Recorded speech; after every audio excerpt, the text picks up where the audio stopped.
What is up, guys? It is Monster, and we're back with the parable of Stanley. It's Stanley's frickin' parable. I think we did most. I think we tried all of the the ways in the right door. So we're gonna do the left door today. Stanley came to a set of two open doors. He entered the door on his left. Okay. Done. Now what? Anyone here? All right. Guess not. What about here? Oh, okay. What about here? Well, nope. Okay.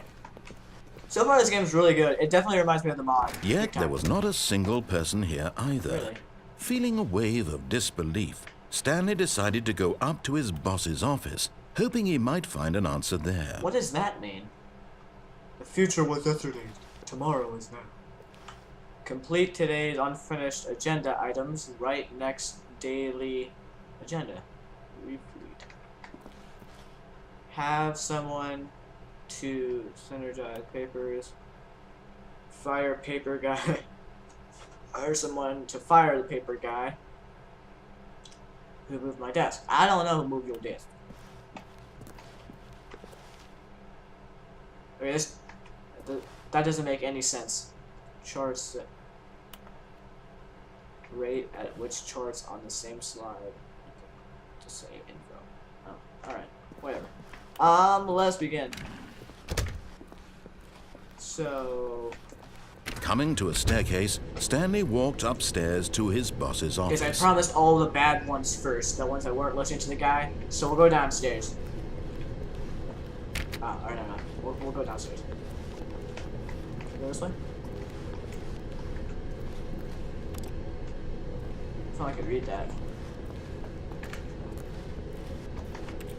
Alright, now what? But Stanley just couldn't do I it. couldn't. He considered the possibility of facing his boss. Yep. Admitting he had left his post during work hours. This is a nightmare for He the might be frickin' fired cleaning for that. lady. And in such a competitive economy, why had he taken that risk? All because he believed everyone had vanished? His boss would think he was crazy. Are we here? And then something occurred to Stanley. Maybe, he thought to himself, maybe I am crazy. All of my co-workers blinking mysteriously out of existence in a single moment for no reason at all? None of it made any logical sense. And as Stanley pondered this, he began to make other strange observations. Yes. For example, why couldn't he see his feet when he looked down? Why did doors close automatically behind him wherever Because he went? it's Aiden from Beyond And for Two that Souls. matter, these rooms were starting to look pretty familiar. They're Aiden. Were they simply repeating? Yes, they No, Stanley that's said what I to thought. They himself, are this is repeating. all too And strange. Aiden is This following can't be me. real.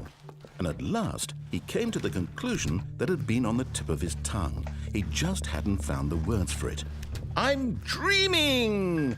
He yelled. I'm dreaming! This is all a dream. It's all a dream! Oh, what a relief Stanley felt to have finally found an answer, an explanation. His co-workers weren't actually gone. He wasn't going to lose his job. He wasn't crazy after all. And he thought to himself, I suppose I'll wake up soon. I'll have to go back to my boring real-life job pushing buttons. I may as well enjoy this while I'm still lucid. That's right. So, he imagined himself flying and began to gently Whoa! float above the ground. Then he imagined This himself was not soaring in the through mod. space on a magical star field, and it too appeared. It was so much fun. I'm on And drugs! Stanley marveled that he had still not woken up. LSD is How a was it crazy it made drug. him so Hey. lucid? And then perhaps the strangest question of them all entered Stanley's head. One he was amazed he hadn't asked himself sooner.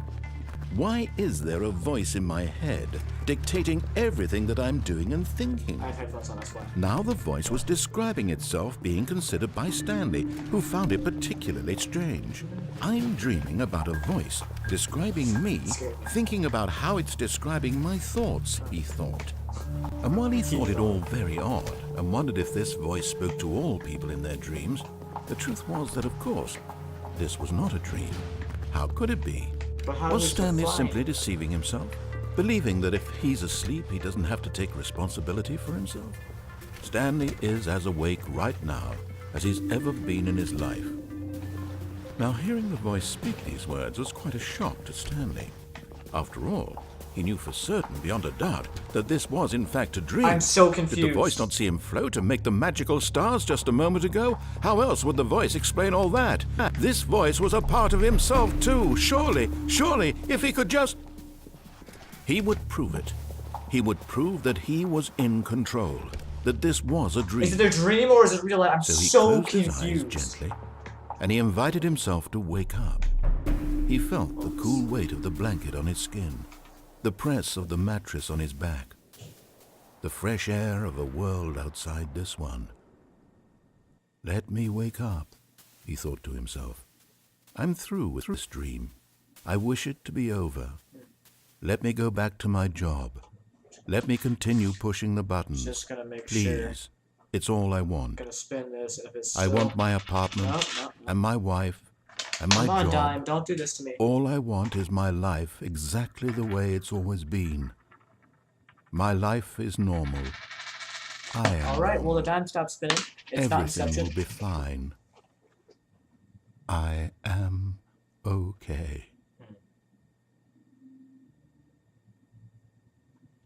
Yeah, it didn't work, buddy. Sorry. Stanley began screaming. Please, someone, wake me up. My name is Stanley. I have a boss. I have an office. I am real. Please, just someone tell me I am real. I must be real. I must be. Can anyone hear my voice? Who am I? Who am I? And everything went black. No. This is the story of a woman named Mariella. My mom. Mariella woke up on a day like any other. She arose, got dressed, gathered her belongings, and walked to her place of work. But on this particular day, her walk was interrupted by the body of a man who had stumbled through town talking and screaming to himself, and then collapsed dead on the sidewalk. And although she would soon turn to go call for an ambulance, for just a few brief moments, she considered the strange man. He was obviously crazy. This much she knew. Everyone knows what crazy people look like. And in that moment, she thought to herself how lucky she was to be normal. I am sane. I am in control of my mind. I know what is real and what isn't. It was comforting to think this, and in a certain way, seeing this man made her feel better. But then she remembered the meeting she had scheduled for that day. The very important people whose impressions of her would affect her career, and by extension, the rest of her life. She had no time for this, so it was only a moment that she stood there, staring down at the body. And then she turned and ran. That was a mine F. That was probably one of my favorite endings. They had an ending similar to that in the mod, but it wasn't exactly like that. They definitely changed it up. That was really cool. I'm gonna pause it. Thanks for watching. I love this game. I'll definitely do more of this game. And I'm probably gonna play Baby Blues later. Really cool horror game. I think you're a baby. I'm not sure. It's called Baby Blues, so maybe, I don't know. Never heard of it, but someone suggested it for me. So I'll do that. Thanks for watching, guys. We'll try to finish as many endings as we can on this. Like it if you enjoy it, subscribe, and I'll see you next episode. Bye.